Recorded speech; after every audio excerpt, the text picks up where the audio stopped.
MashaAllah. Assalamu alaikum wa rahmatullahi wa barakatuh. First of all, Jazakumullah khairan to my very respected, honorable Mawlana for inviting me and hosting tonight's very important and crucial event and talk on, as he mentioned, one of the many challenges facing our youth. And the best thing about this is that majority of you are youngsters sitting here. Some of us may be very strong in our deen. There may be some sitting here who are 50-50 on the deen. And there may be others who don't have too much attachment to the deen. I feel this talk is relevant to all. This subject is certainly relevant to all. And if it's not relevant to you, I'll try my utmost to make it as relevant, whichever aspect or part of the spectrum that you may be in your journey.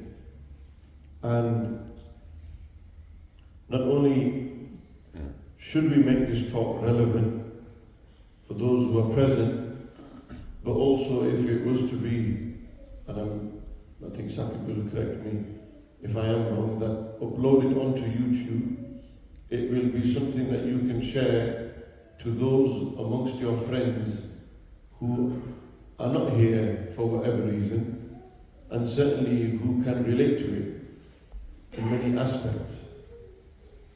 So it's a topic which I've spoke about many times over the years. It's something that I won't say trademarked, but it's something certainly that I've been asked to speak on quite often, especially in the early years as a public speaker. The last few years it's cut down a bit. I just feel like I sound like I'm very old, but being in this field I was just saying to Saki, 15 years ago we started in the field of public speaking. And 17, 18, 19 years ago we began studying the deen, and in essence and reality, after years on this path, through the many difficulties, challenges that we face, I'd feel and I'd say very, very confidently that I don't think we have even a drop worth of knowledge of what Allah subhanahu wa ta'ala, and that I'm not exaggerating, is certainly the state that I'm in. We have very, very, very, very, very small and limited knowledge. And we are always studying. Every single day is a day of learning. We will never reach the end of our studies. We are always learning. Learning about ourselves. We are learning about Allah subhanahu wa ta'ala, Sayyidina Rasulullah sallallahu alayhi wa sallam, our religion. We are learning about things all the time. So we will always be students. And for as long as we remain students, we are on the path to Allah. If we was to die on this path, we will die as martyrs. The angels lay their wings beneath the feet of those who seek knowledge, the knowledge of the deen. Every animal on this earth and fish in the sea will do istighfar for talibul ilm, for the seeker of knowledge. So may Allah Almighty allow us to remain as seekers of knowledge. The greatest of all knowledge is the knowledge of Allah, and then His Rasul sallallahu alayhi wa sallam, and the knowledge of Al-Quran Al-Kareem, of the deen. That's what we need to remain. But again, that's probably more relevant to those who are on the deen, within the deen, and on the path of seeking knowledge. For those who haven't started this journey yet, it's not too late. And this is probably the best place for you to come with the best person here in Rotherham, that you can seek knowledge and study. And the etiquettes of knowledge, you must be humble. There must be no arrogance inside you. You must have an empty vessel sat before your teacher and say, fill it for me. Fill it for me. Keep filling it. And if the vessels that Allah has given us are filled with the love of the dunya and everything, then the first thing you need to do is take that out. Take the dunya out of that vessel. So that then the light and the nur and the guidance of Allah and His Rasul sallallahu alayhi wa sallam can enter. And when that enters, then things change. And this was actually my introduction, but it's probably relevant to you all nevertheless. I ask Allah subhanahu wa ta'ala that He gives me tawfiq to speak the truth. Allah give you all tawfiq to listen to the truth. Tawfiq, and the truth is from Allah Jalla wa Ala. وما توفيقي إلا بالله العلي العظيم. بسم الله الرحمن الرحيم. الحمد لله رب العالمين، وأفضل الصلاة وأتم التسليم على أشرف الأنبياء والمرسلين سيدنا ونبينا محمد وعلى آله وأصحابه أجمعين. أما بعد، فأعوذ بالله من الشيطان الرجيم. بسم الله الرحمن الرحيم. فلا تغرنكم الحياة الدنيا ولا يغرنكم بالله الغرور. صدق الله مولانا العظيم. إن الله وملائكته يصلون على النبي يا أيها الذين آمنوا صلوا عليه وسلموا تسليما.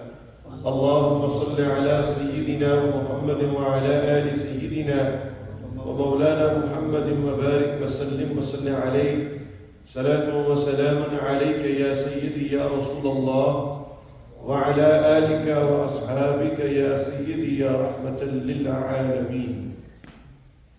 بسم الله الرحمن الرحيم. After praising Allah subhanahu wa ta'ala and sending salutations, peace and blessings upon the best of creation, the jewel and crown of creation, the beloved of Allah Almighty, the coolness to our eyes, the purpose to our lives, the reviver of our hearts, the inspirer to our minds, the awakener of our souls, the most honored one, the most praised one, the most generous one, the most kind one. Undoubtedly, He is the most beautiful one. None other than Sayyiduna Muhammadur Rasulullah sallallahu ta'ala alayhi wa ala alihi wa ashabihi wa barak wa sallam. فَلَا تَغُرَّنَّكُمُ الْحَيَاةُ الدُّنْيَا. The worldly life, do not let it deceive you in any way, shape or form. Do not let this worldly life deceive you. And the chief of all deceivers, the biggest deception of all, the devil, shaitan, do not let him deceive you from Allah. This world, in essence and reality, is a deception. And there are many deceptions in this world. When we look around and we marvel at what man has made, the materialistic items and objects that are out there, this materialism is, I believe, one of the most destructive, unfortunately, loves, especially our youth have. I say our youth especially, I certainly believe that there are many elders as well that are infatuated by this materialistic world. Whether that be a piece of land that you can get at a very good price in Pakistan, or a plaza that is going to be sold at cut or cost price, or whether that's our youth who all have this wish and desire to own a Ferrari or have a fast car, to live a life of luxury, a glamorous lifestyle, all of which has come through the deception of this dunya, helped more by the means of social media. We go onto our social media feeds and we see the glamorous lifestyles, the top-end high life that the People who have sold themselves to this dunya, they live, and our youth unfortunately seem to be inspired and certainly seek aspiration to be like that as well. And if that is too far for us to grasp, then we only have to look at the so-called gangsters in Rotherham, or in Bradford, or in Manchester, or in Birmingham, or in London.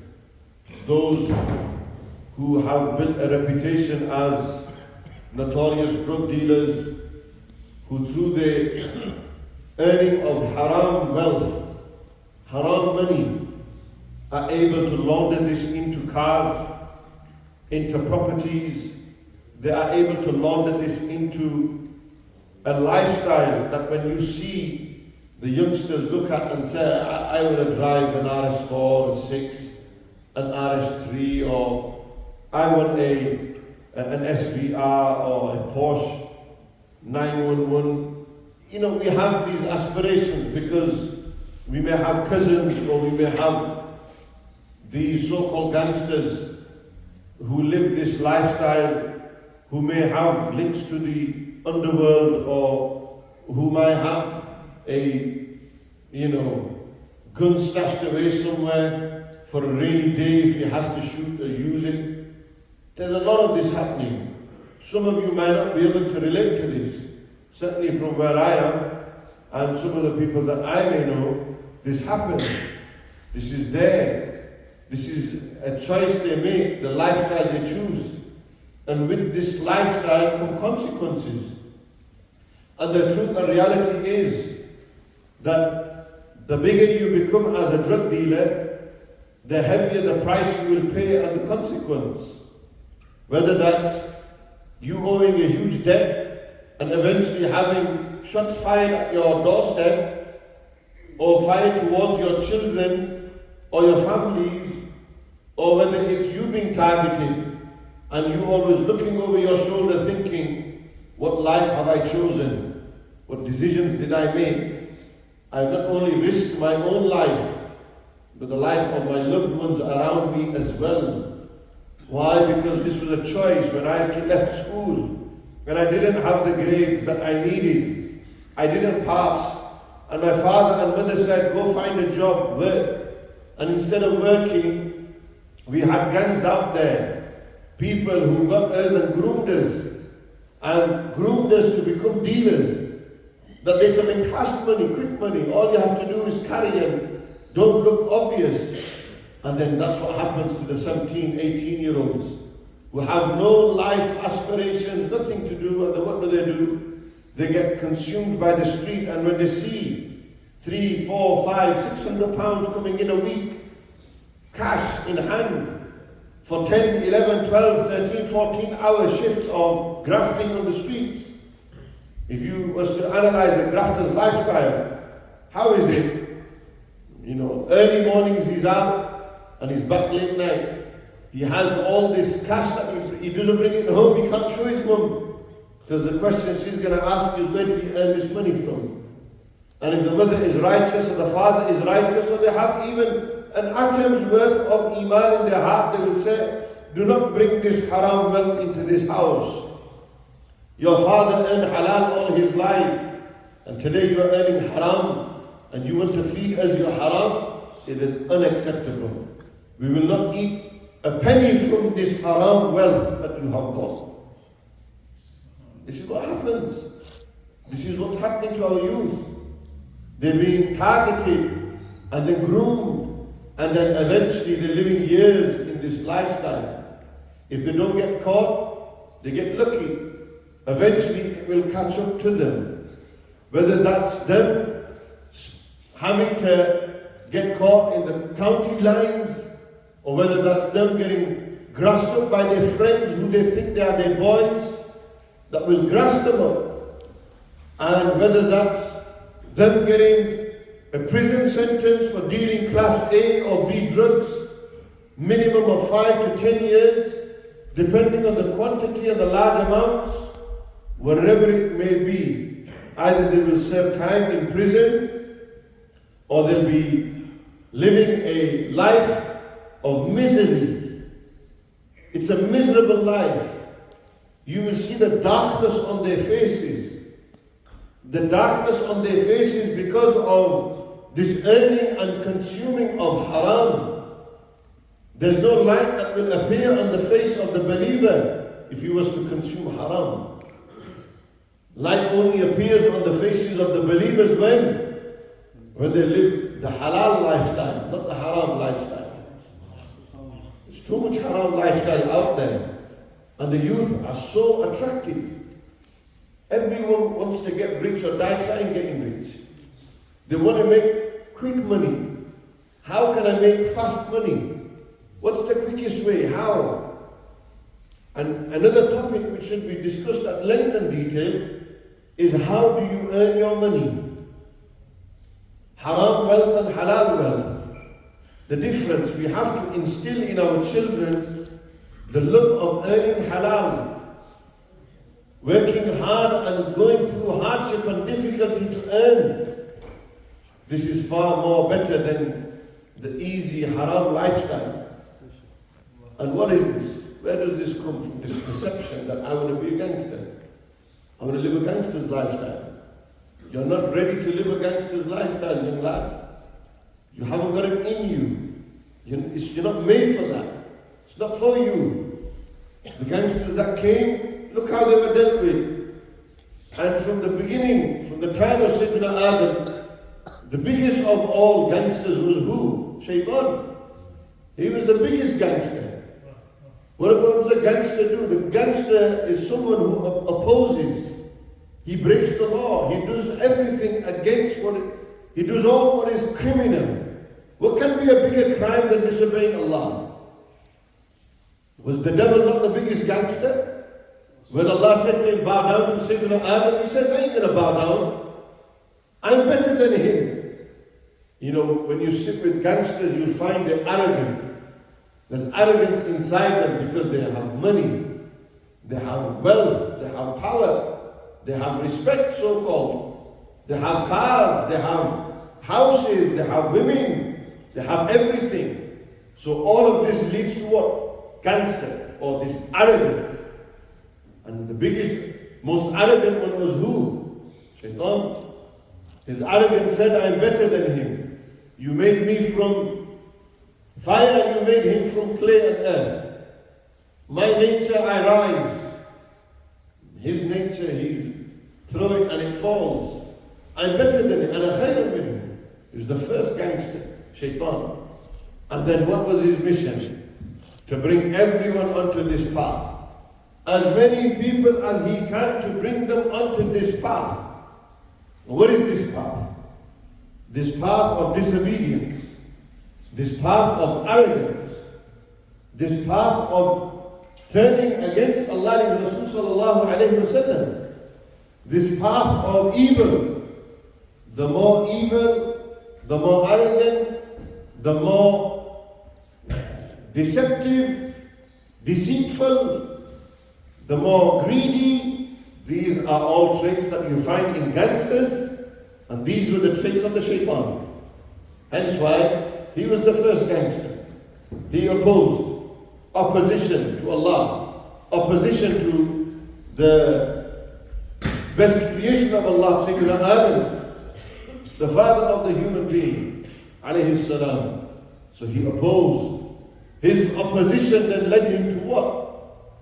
Him being expelled, rejected, and then asking permission from Allah, now allow me, grant me respite till the day of judgment, to misguide. And from then, have over the years, over the centuries, millenniums, came the likes of Nimrud, the likes of Fir'aun, the likes of Haman, the likes of Qarun, the likes of Abu Jahl, the likes of Umayyad bin Khalaf. Gangsters have come throughout, and in the modern world, we've seen the likes of Al Capone, or the likes of Pablo Escobar. These were people who opposed. They had so much that they were able to buy out the law enforcement. They were able to buy out governments.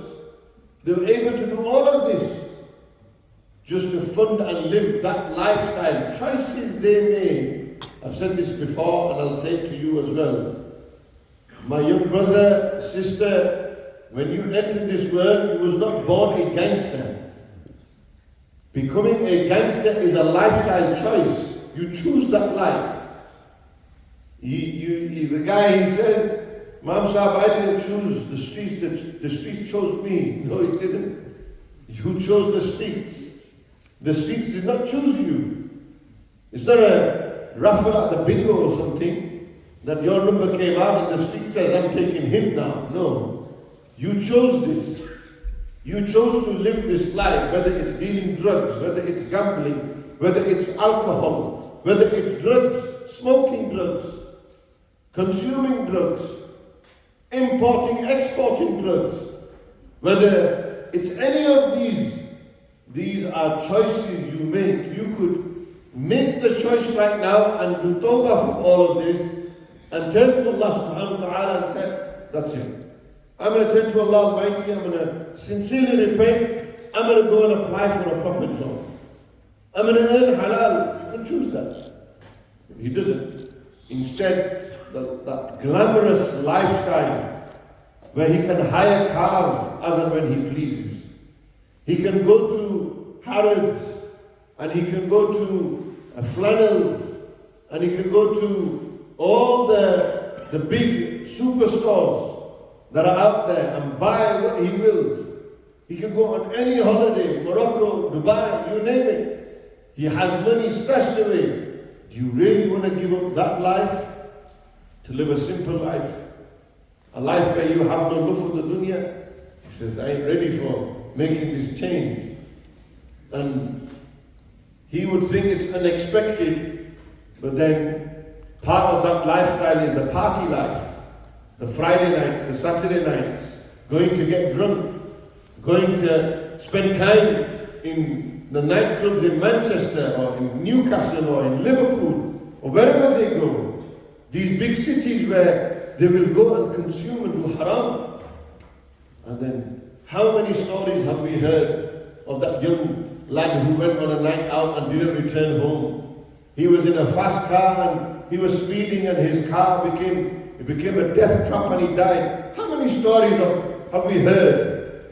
How many real life stories? How many friends have me and you got in our society and community that made these choices?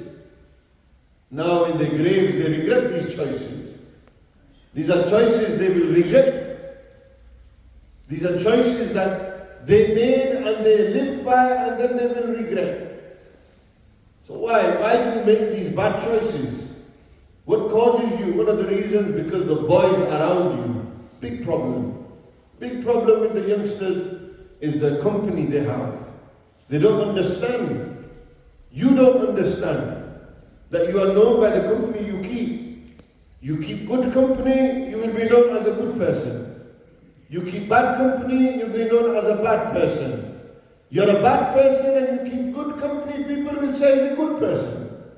You're a good person and you keep bad company and people will say he's a bad person. That's what happens. You're known by the company you keep. If your company smoke drugs, deal drugs, if your company get together into a house or into a unit and they drink all night, if your company does these things and you spend time with them, then you'll be known by this company. They'll say, he's an alcoholic, he's a drug dealer, he's a gambler, he does this, he's with them all the time, he must be doing it as well. Why would he be with them? So you're known by the company you keep. Why is it that our youth don't understand this? Oh, but he's my boy, he's my day one. We've been chilling all our lives, we went to school together, we did this, we did that, we've been on holidays together. Yani you've done haram together. And then you say, well, he's a good guy. Yes, he may have a good heart and you see goodness inside him, but unfortunately he's choosing a bad life. He's making choices and those choices are then having an effect on him. an adverse effect. An effect which is going to rub off onto you. And then you're going to start doing it. How many young lads have we seen? None of you were smoking cigarettes in your mother's belly. It wasn't happening like that. You came into this dunya and you chose to smoke. How did that come about? You went to school, the boys had a cig, you said, go on, you try it. You tried once, and he says, oh, next 2-3 days, you try it. So he tried it again, and again, and again, and again. Before you know it, he's addicted to smoking. Likewise, pornography, huge issue. Start once, twice, 3 times, before you know it, he's addicted to it. Same with gambling. Once, twice. They say you give an inch, take a mile. You give shaitan an inch, I promise you he will take a mile of you. You give shaitan just one, you take one khutwah to shaitan. One footstep in the devil's way. You follow this gangster in one way. And you watch how he will work his magic on you, his deceit on you. And that's what it is, it's magic, it's deceitful. He will deceive you. He will do everything to deceive you. You think what? You defeated shaitan once, and then he won't come again in another way, shape or form. He'll come in another form. You left drugs, then he'll come in the form of a woman. You left a woman, he'll come in the form of gambling. You left gambling, he'll come in the form of haram wealth. He will come in many forms. Shaitan will try many tricks. There is no bigger trickster than the devil. He is the biggest trickster that is. And he will try his tricks and games. 1 way, 2 ways, 3 ways, 4 ways.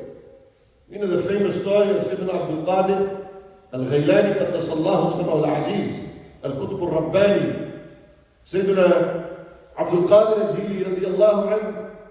You know the very famous story of when he spent years in the deserts, in the forests. He secluded himself from the dunya. He was studying and learning, and he was in this path of discipline. Discipline, years. And shaitan came to him. And the devil came to him in the form of light. This is a real story, not a joke. And this light spread across the horizon. And on this occasion, he said, "Oh, Abdul Qadir, you can stop worshipping me now. You've done enough worship. You have worshipped too much. Day and night you are worshipping me. You are standing in worship. You are fasting. You are obedient to me. You can stop."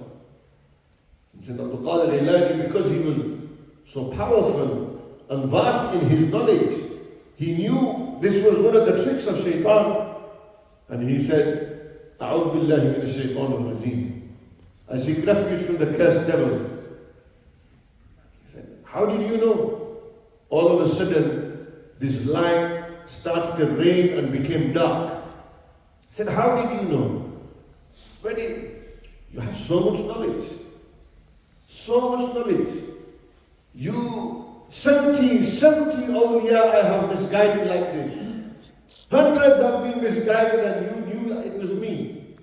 He said, "You must have a lot of knowledge." He said, "Wala hawla wala quwwata illa billahi al-ali al-azim." All power, all might is for Allah subhanahu wa ta'ala. You're the shaitan. Look at him. He tried the first time, it didn't work. Then what did he do? He tried the second time by saying what?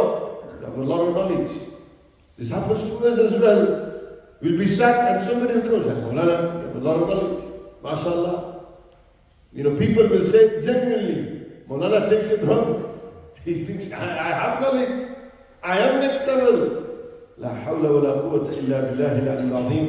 This is why Sayyidina Rasulullah sallallahu alayhi wa sallam said, "Uhsu turaba ala wujuh al-maddahin." Get dust, and those people who praise you on your face, throw it in their face. Throw it in their face. Throw it in their face and don't take the praise of the people. Why? Because the shaitan will try to use this tactic of praise him, and what will happen? He'll become arrogant. He will try everything for you to become arrogant. And who does Allah love? Those who are on the path of humility. Gangsters are not humble. Gangsters are arrogant. The shaitan is arrogant. Gangsters are deceitful. They are deceptive. They will use fear as a tool and tactic to misguide you, to convince you, to control you. That's exactly what the shaitan uses. What did Allah say in the Quran? Ya ayyuhalladhina amanu. O you who believe, إنما الخمر والميسر والأنصاب والأزلام رجس من عمل الشيطان فاجتنبوه لعلكم تفلحون. And then what's the next verse? إنما الشيطان يوقع عن بينكم العداوة والبغضاء في الخمر والميسر ويصدكم عن سبيل الله عن ذكر الله. الله أكبر. Exactly what the gangsters will do, the devil was to do. Oh, you who believe, alcohol, gambling, drawing lots, those who sacrifice in anything other than the name of Allah subhanahu wa ta'ala, all of these are from the evil actions of the devil. Stay away from them. Ijtinab. فَاجْتَنِبُوهُ لَعَلَّكُمْ تُفْلِحُونَ. So that you can be successful. Allah tells us this. He commands us this, orders us this, that stay away from these things. Why? إِنَّمَا الشَّيْطَانُ. Because the devil will use أَن يُوقِعَ بَيْنَكُمُ الْعَدَاوَةَ وَالْبَغْضَاءَ فِي الْخَمْرِ وَالْمَيْسِرِ. He's going to use the devil is going to use alcohol and gambling to create hatred amongst you, Baghdad. Hatred, arrogance. He will try all of these tactics. Between who? وَيَصُدَّكُمْ عَنْ ذِكْرِ اللَّهِ. And he's going to use alcohol, he's going to use gambling, he's going to use this to strike fear in your heart. So that what will happen? That person moves away from Allah's remembrance. The further he is away from Allah's remembrance, then the more chance that person has of joining the gang of shaitan. That's what he's going to do. Is this not true? A guy who drinks alcohol, you ask him to come pray salah, he said, brother, I'm not pure. I can't go to the masjid. I used to drink. I was drunk last night. I can't go to the masjid. Brother, I drink too much. Look, I'm not ready. It's wrong. I can't do this. Look at how shaitan manipulates him. How shaitan deceives him. Tells him, don't do it, don't go to the masjid. You can't, look at you drinking, bro. You can't just go. You drugs. You can't do this. This is his deception. That guy who says that makes this excuse, you say to him, brother, the devil has you wrapped around his finger. He has deceived you. He is manipulating you. Even if you've drunk, even if you smoked and got high last night, make your wudu, make ghusl, and go to the house of Allah and do. Do not delay. Don't use this as an excuse. He's going to instill fear in your heart. To say, no, don't do this, don't do this. How many boys do we know that are using this excuse? You should tell them, you are manipulated by the shaitan. You're controlled by the devil. This is the devil's talk. He's going to use alcohol and gambling. And then that will play on your mind subconsciously. How? How can I stand before Allah with this many sins? How can I stand before Allah when I used to drink? And you can't stand before Allah. The man killed 100 people and he wanted to change and Allah forgave him. The other one, he told his sons that chop my body into pieces, burn my body, and then throw the ash and everything onto the seas and into the oceans and into the air. And then Allah Almighty ordered that his ashes were to be brought together and his body was to be fashioned. And he stood before Allah and Allah asked him, why did you do what you did? Why did you ask your sons to do this? He says, you know Allah, I lived a life of sin, wrong. I did haram, I lived haram. I lived a life which is not worthy. How can I stand before you? I fear you. I fear your punishment. Allah Almighty said, if it's my fear that you did this out of, then know that I have forgiven you. This doesn't mean that you tell your children to do this, because it's not permitted in our Sharia. This will happen in the past Imams. In the previous nations, this is a story from them. Allah forgave him. Why? Because Allah gave him opportunity. Allah gave him chance. Allah subhanahu wa ta'ala had mercy upon him. His intentions were right. So what choices are we making? Why are we following the biggest of all gangsters, the shaitan? The one that is, there are no gangsters in paradise. There is none. Shaitan is not in paradise, and all those who follow him who are gangsters, they are not in paradise. Gangsters belong in the hellfire. They have to serve their time. Really, in reality, you should bring an ex-gangster to sit here and talk about that life. I've never lived that life. I can only relate to you what I've heard. People I've sat with, what we've seen. And we come to you, and then we bring the Quran and Sunnah in to tell you that this is not the way. Nor does Allah teach us this. Nor did the Prophet sallallahu alayhi wa sallam teach us this. Nor is this the way of the Sahaba. Nor the Tabi'een, Atba'u Tabi'een, Salaf Salihin. Nor is this the way of the awliya of Allah subhanahu wa ta'ala. This is not the way of Allah's people. They are not gangsters. They are not people who strike fear into the hearts of people. Rather, they instill love and bring them to the way of Allah Jalla wa Ala. They are people of forgiveness and mercy. They are people who embody the sunnah of the Prophet sallallahu alaihi wasallam, the akhlaq of Rasulullah sallallahu alaihi wasallam. They are people who live good lives. That when you sit with them, you're inspired by them. How many youngsters are inspired by the ulama? How many youngsters are inspired by the stories of the great Salihin and Awliya and the Kamilin? How many? What's the most famous story you've heard of the great Awliya and Salihin that we're inspired by? I remember when I was studying in Al-Karam, Jami Al-Karam, at that time when I was studying, we was going through the book of Imam Abu Qasim Al-Qushayri rahmatullah alayhi, Al-Risala Al-Qushayriya with our Ustaz. And he would narrate the stories from Sayyidina Abu Qasim Al-Qushayri, this epistle on tasawwuf, on spirituality. And we have to remember something. You cannot have love for spirituality and the love of this materialistic world, materialism in the same heart. It's not possible. You can't say, I am a man of spirituality and tasawwuf and tariqah. I am a sadiq in the way of Allah Jalla wa Ala. I tread on the path of Allah, on the way of Allah, and then say, I'd love to have a Rolls Royce, and I'd love to have a mansion with a pool, or I'd love to have tennis courts in my house. I'd love to, have this. It's not. The people of tasawwuf, and I'm not here to say that if you earn halal, you can't have. By Allah, I swear by Allah, if you earn halal, and you have wealth enough to own RS6, brother, you buy RS6. You take me with you to buy the RS6. We'll make the dua before it gets out of that showroom. You buy an RS6 on condition that it's halal, not haram. So Allah's given you the wealth to buy an RS6 or an RS4 or a Porsche Carrera or whatever it may be. You have the wealth. You pay your zakat, you give your sadaqah, you spend on your mother, you spend on your children, you spend on your wife, you do this, then brother, you have enough wealth to go and cash an RS6 out or cash a house. You do that, brother.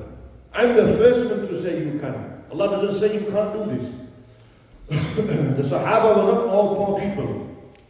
Some of the greatest of all the Sahaba, radiallahu anhum wa ardahum, the greatest of them, who Sayyidina Abu Bakr, radiallahu anhu, he was very wealthy, very, very wealthy. Sayyidina Uthman, very, very, very wealthy. Sayyidina Abdul Rahman bin Auf, in 10 years he probably accumulated more than all the Sahaba, because he came into Medina Munawwara bankrupt. He left all his wealth in Mecca, all his business in Mecca. He came with nothing, but he was so good at business. Remember, the great men of tasawwuf, spirituality, they use business as a means to turn people's hearts. This is why Kitab al-Buyur, in the subject of Islamic law, the book of transactions. Why did the fuqaha emphasize? Why are there laws of how you do transactions with people? The laws of buying and selling. Why were they so strict on this? Why was that being taught? Because if you are honest in buying and selling, then that shows the caliber and character of a person. And people would be corrected when they stood in Kitab al-Bay'ah.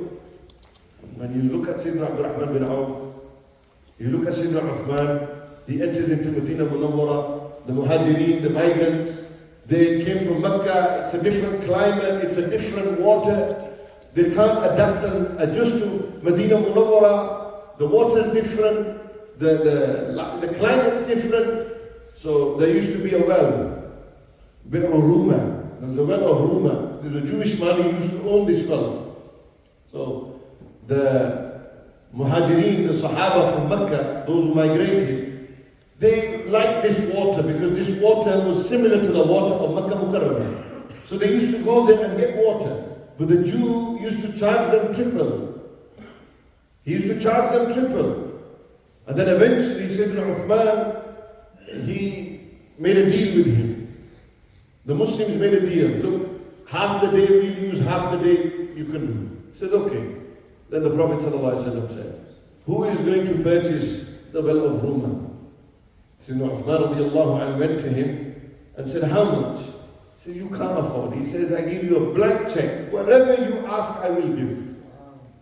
Sayyidina Uthman purchased this. When he purchased the well, he said, oh Allah's Messenger, I purchased the well and I give this as waqf fi sabilillah. This is charity in Allah's way. I will not charge nobody. This is for the Muslims to use. Prophet sallallahu alaihi wasallam promised Sayyidina Uthman Jannah when he did this. He was wealthy. There was a new group of Muslims that came to Medina Munawwara. The people of Usra, Jaysh al-Usra. When they came and they were in need of help, they came and they asked the Prophet ﷺ. So the Prophet ﷺ stood up in Masjid al-Nabawi and they did a fundraiser. People say, you can't fundraise inside the masjid. The Prophet ﷺ stood in the house of Allah and said, who is going to help these poor people? Sayyidina Uthman stood up. One stood up, he said, I'll give this much, this much. And Uthman, he said, Ya Rasulullah, I will give 100 camels. I'll give 100 camels with food, stock, and saddles. Everything ready. Sat down. Said, who's going to stand up and give?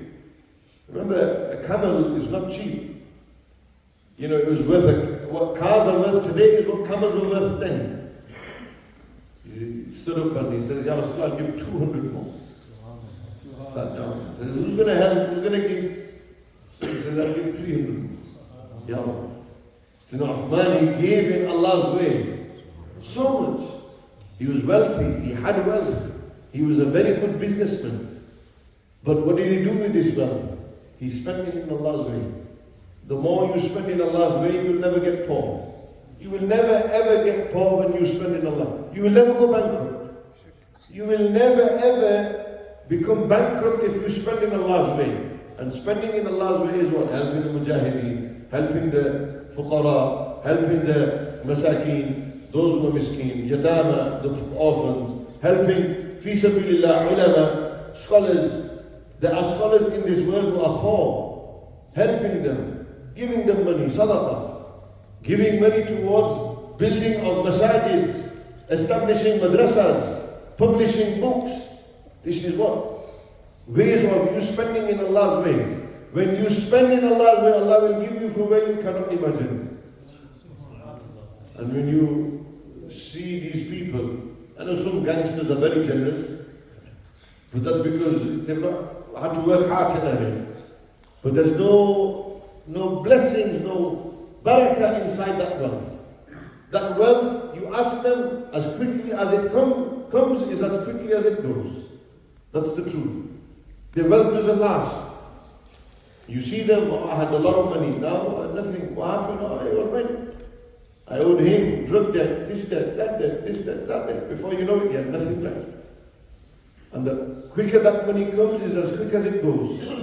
So many of them, you ask them, sit with them, say, look, where's the money? You know, all those wads of cash you had, where is it? He says, gone. Gone where? He says, gone, it didn't last.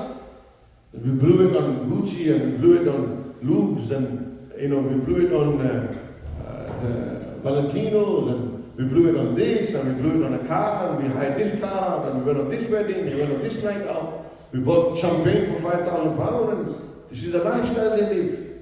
That money that is haram will not last. Haram money does not last. There's no blessings in this. Never mind haram money. Sayyidina Abu Bakr radiallahu anhu, they had earned a morsel which was not, and here we don't even interpret the story as that they had it wrongfully. Yani there was shak and shubha inside this morsel and where it came from. When Sayyidina Abu Bakr radiallahu anhu realized, they went and they put 2 fingers in their mouth and vomited it out. They said, how? Why? So the Messenger of Allah sallallahu alayhi wa sallam said that if a morsel of haram enters into the person's stomach, the fire of Jahannam will burn him there. He's promised Jannah. He's promised Jannah. Abu Bakr fil Jannah. Taqwa. Look at the righteousness of this man. Look at the great, this is why he's the best of them all. Radiallahu anhu wardahu. He's the best of all the Sahaba. And we're talking about now in this day and age, never mind a morsel of haram. Wealth that is earned from haram. Where he's achieved and took his wealth from that haram he's taking, he's buying food with this haram money and he's feeding his children. What will be the outcome? How will those children turn out? Haram. Haram, we must say no to haram. So we've got to remember that there's no place for gangsters in paradise. You know, when Coolio sang this or Tupac sang this, you know, they lived that life. That's why they said it. Gangsters in paradise. There's no gangsters in paradise. There's no gangsters. Paradise is for who? The fuqara. Remember, the man of Allah who lives in the dunya, but the dunya does not live inside him. The faqir, the fuqara will enter into paradise 500 years qabla al-aghniya, before the rich people. Why? Because the rich will be questioned about their wealth. Where did you earn your wealth and where did you spend your wealth? The fuqara, they have no wealth. This is the beauty of Ahlullah. This is the beauty of Salihin and Awliya. Sayyidina Abu Darda radiallahu anhu one night, he came home and his wife, she said, the people came and they gave you 200,000 dirham. 200,000 dirham. And Sayyidina Abu Darda, before the morning prayer, every single dirham he gave to the poor in Damascus. They called him Sayyidul Fuqara. Sayyidina Abu Darda radiallahu anhu, he was known as Sayyidul Fuqara, leader of the Fuqara. Not because he had no wealth, it's because he had no love for wealth. He didn't love the dunya. Shaitan wants to use this trick of love of the dunya. حُبُّ الدُّنْيَا رَأْسُ كُلِّ خَطِيئًا. That the love of the dunya, it is the root of all evil.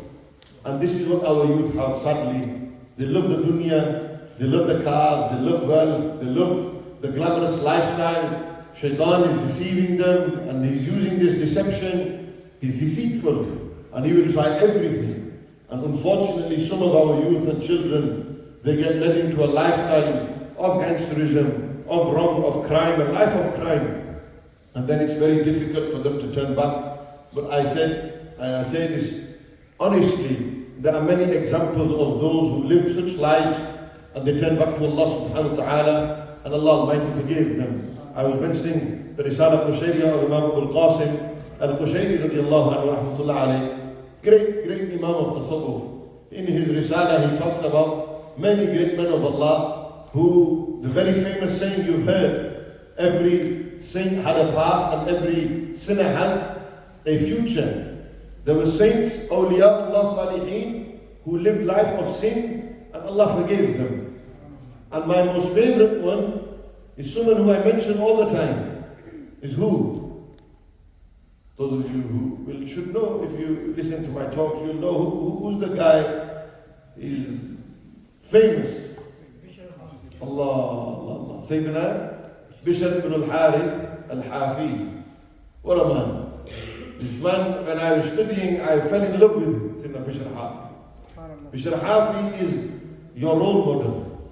He is an example for those who have an alcohol addiction, those who have a drug addiction, those who have a gambling addiction, those who are addicted to the dunya. Bishr ibn al-Harith al-Hafi, rahmatullah alayhi, rahmatan wasi'ah, one of the great awliya of this ummah. He lived in the time of Imam Ahmad bin Hanbal. And Sayyidina Imam Ahmad, everyone knows, student of our great Imam, Sayyidina Imam Muhammad ibn Idris al-Shafi'i. Imam Sayyidina Bishr al-Hafi, he, throughout his youth and his early adult years, he spent his life drinking alcohol. He used to drink. He lived in Baghdad, and every night he was out partying and drinking alcohol with his friends. And one night he was drunk, so drunk, that he came out and he was walking and he found, whilst he was on his way home, a piece of paper on the ground. And on this piece of paper was Allah's name. And he picked it up whilst he was drunk, and he said that Allah's name does not belong on the ground. His name is the Most High. How many of our brothers who sadly are in this life of drinking, you know, when you say he's got a good heart, Sayyidina Bishr al-Hafi had this goodness in his heart. He knew Allah put this, that he'll find a piece of paper, we will have it, the name of Allah subhanahu wa ta'ala on it. And he took it. When Sayyidina Bishr took this name home that night, he cleaned it, he put perfume on it, and he put it on a very high place in his house. He fell asleep. In that sleep, he had a dream. Inside the dream, he heard a voice. He said, "Oh Bishr, you lifted my name off the ground and purified and put it high. Tomorrow you will see, when you wake up, and you will find that I have elevated your name as well now. I have chosen you now." Allahu Akbar. He woke up. Allahu Akbar. He woke up and he did tawbah. He did tawbah from his sins. He said, "Allah forgive me for my life. Whatever I have done, Allah forgive me." Allah subhanahu wa ta'ala gave him such a forgiveness that he then went out in the pursuit of knowledge. So he sat with some of the greatest Imams of his time to seek knowledge. And it said that Sayyidina Bishr, he was known as Al-Hafi. Hafi meaning the barefooted one. This is an opinion, a very popular opinion amongst the people. The Sayyidina Bishr Al-Hafi used to walk barefooted. He never used to wear no socks or sandals. Always used to walk barefooted in the streets. And as he was walking barefooted, you know, the earth respected him. Animals respected him. Everything around him respected him. And Sayyidina Bishr Al-Hafi, rahmatullah alayhi, when he, rahmatullah ta'ala alayhi, passed away, he left this world. That very morning, at Fajr time, after Fajr, some people who were praying their salah in the local masjid were walking, and they found and seen that dogs were urinating in the streets. And they said, "We've not seen this for years. Dogs have not urinated these streets for years. No dog would urinate here." And they said, "What does this mean?" This can only mean one thing, that Bishr Hafi has passed away. He's passed away. And they said, "Why?" He said, "For as long as he was alive, no dog ever urinated the streets he walked in, because he would walk barefooted, out of respect for him." Allahu Akbar. They said that when it took a full day to carry the body of Sayyidina Bishr al-Hafi from his house to the graveyard. Why? There was hundreds of thousands of people queuing. And they said that when people would walk past his house, they could hear crying, wailing. You know, when people are in the state of matam, and they wail and they cry. They said, we could hear wailing, but there was no one inside. And then the students would say that our Ustaz Bishr Hafi, he used to teach the jinn hadith. The jinns used to come and learn hadith from Sayyidina Bishr Hafi rahmatullah. Yani look where he was, and look what he became. Allahu Akbar. Yani this is the power of tawbah. When you sincerely do tawbah in the court of Allah Almighty, Allah will forgive you. Doesn't matter how much you sin, He will forgive you. And when you make sincere tawbah, you make tawbah not to go back there. And I finish on a final famous story, which all of you should implement in our lives. The power of istighfar. I mentioned his name, Imam Abd Ahlus Sunnah, Sayyidina Al-Imam Ahmad bin Hanbal, rahmatullahi ta'ala alayh. Al-Imam Ahmad, who is the compiler of the very famous Musnad al-Imam Ahmad. He has over 30,000 hadith inside this book that he compiled. 30,000 hadith, the Musnad al-Imam Ahmad. Imam Ahmad, who is from amongst those who benefited from the company of Sayyidina Bishr al-Hafi, rahmatullah alayhi. Imam Ahmad became very famous amongst the people.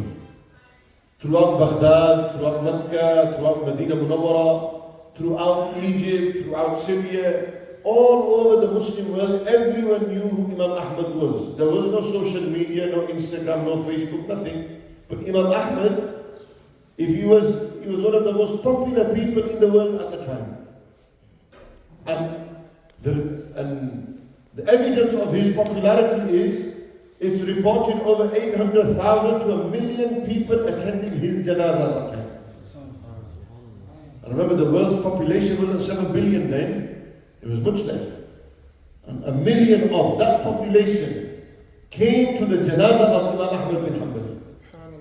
And Imam Ahmad, rahmatullah alayhi, wa radiyallahu anhu, when he became very old, he was traveling and he got to a very remote village where there was a few shops, there was a masjid, etc. And he was inside the masjid and the prayers had finished. He offered his prayers, and because he was traveling, he thought he'll sleep in the masjid. And in the morning he'll read Fajr and go. Like many masjids, today we have it as well. The masjid wasn't open for him. They said, the old man says, get out. Old man, get out of the masjid, we're closing the masjid. So kicked him out. And he went into the car park or the courtyard of the masjid, equivalent of the car park today, and he said, I'll sleep here. He says, no, you must get out, you can't sleep here. So across the road of the masjid, there were shops there. There was a row of shops, and there was a baker who had a bakery, and he used to bake bread. So this baker was inside his shop, and he's watching what's happening, and he said, in his heart, he thought, this old man is being abused. They're not letting him stay in the masjid, etc. He went over and he said, look, old man, come stay in my shop. All night I'm awake, I bake bread for the morning. You can sleep in one corner, offer your prayers, and then you can leave. The great Imam Ahmad said, okay. They went to the shop. Imam Ahmad found a corner. The baker was sat there baking bread. Baking his bread. As he was breaking his bread, he was muttering. All night Imam Ahmad stayed awake and listened. He was muttering, reading. Imam Ahmad's looking. This man is in wudu. He's Sahib al-Sunnah. He's baking bread, earning halal. And he's reading something. So in the morning Imam Ahmad asked, he said, what are you doing? He said, what are you reading? He said, I'm amazed that all night you've done, and you're saying these words. What are you saying?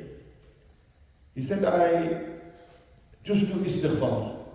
Astaghfirullah, astaghfirullah, astaghfirullah al-azim, astaghfirullah al-azim, astaghfirullah. Istighfar, astaghfirullah, astaghfirullah, astaghfirullah. All night I'm just doing astaghfirullah. I ask Allah for forgiveness. He said, what did Allah give you for istighfar? For example, the Prophet ﷺ said, whoever says Subhanallah wa bihamdihi, Subhanallah al-azim, Allah Almighty will plant for him a tree in paradise. This is what you get if you say this. If you say, Allahumma salli ala Sayyidina Muhammad, Allah Almighty will bless you 10 times, forgive you 10 times, elevate you 10 times. Allah Almighty will accept 10 of your du'as with one durood sharif on the Prophet sallallahu alaihi wasallam. So tell me, what did you get with istighfar? He said, I swear by Allah, all my life I've done istighfar. For as long as I've done istighfar, Allah has accepted every dua. There's not a single dua that has been rejected, except one. I've always made one dua. In my life, I've heard of a man called Ahmad bin Hanbal, the great Imam Ahmad. I want to meet him. Till today, I've never met him. Allah. And Imam Ahmad smiled at him and said, such is the power of your istighfar, that Allah Almighty willed that He sent me to you so that your dua could be accepted. I am Ahmad bin Hanbal. Yani istighfar has so much power. You know, your children who are 3, 4, 5 years old, you teach them istighfar. So here's tasbih, 100 times astaghfirullah. And your son will not say no. You know, when they get old and they learn other habits and things, and then slowly they get out of your control, and then when you say to him, now say istighfar, when he's 16, 17, he'll say, may I'm out the door. I ain't got no time for your istighfar. I'll come back to it when I need it. But why did he leave it so late? Why couldn't you teach him when it was the time to teach him? So it's very important, my brothers, that we turn back to Allah subhanahu wa ta'ala, that we do istighfar. Whether we pray 5 times a day or not, whether we fast or we don't, whether we are righteous and obedient or we are not, we should always stay in the habit of doing istighfar and connected to Allah subhanahu wa ta'ala. Allah Jalla wa ala forgive each and every one of us. Allah bless each and every one of us. Allah subhanahu wa ta'ala accept our du'as. Make special dua for Al-Ardul Muqaddasa, the people of Palestine, the people of Gaza and Rafah. Allah Almighty give them khair, Allah give them barakah, Allah grant them liberation. Allah subhanahu wa ta'ala remove their hardships and difficulties. Allah Almighty protect Masjid Al-Aqsa at all times. Allow us to continue to raise our voices and continue to speak for them. They are in need, not of me and you really. In reality they have Allah. Allah is with them.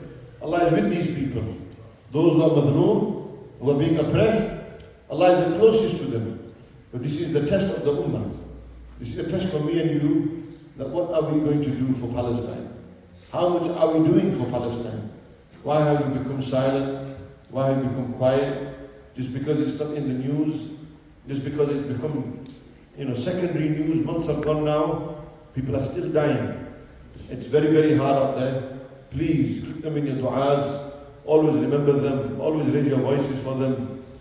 Allah Jalla wa ala grant our respected Maulana Sadaqat Saab and his father and all those who are here, who built this or who purchased this building for the betterment of our Muslim community.